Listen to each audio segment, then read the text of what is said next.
Hammaga assalomu alaykum do'stlar. Bugun sizlarga O'zbekiston futbolining eng yorqin yulduzlaridan biri Abduqodir Husanovning hozirgi formasi va Angliyadagi muvaffaqiyati haqida gapirib beraman. U haqiqatan ham top darajaga chiqyaptimi? Keling birga bilib olamiz.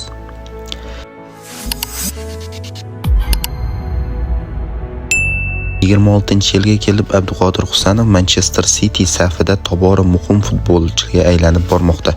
So'nggi yillarda u asosiy tarkibda muntazam maydonga tushib, himoyada ishonchli harakat qilmoqda. Masalan, Arsenalga qarshi uchrashuvda u 90 daqiqa davomida yuqori darajada o'ynab, 90% dan ortiq aniq pas ko'rsatkichini qayd etdi.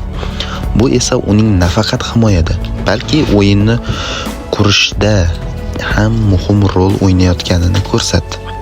Shuningdek, u 2026-yilda mart oyida jamoasi bilan Angliya Liga Kubogini qo'lga kiritdi. Bu Husanovning Angliyada ilk sovrini bo'ldi. Individual natijalari ham e'tiborga loyiq. U bir necha bor oyning eng yaxshi futbolchisi deb topildi. Bu esa uning barqaror o'yin ko'rsatayotganidan dalolat beradi. Rivojlanishi. Murabbiy Pep Guardiola qo'l ostida Husanov sezilarli darajada o'sdi.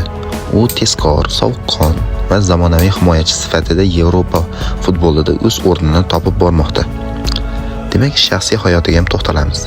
2026-yilda u ham ota bo'ldi.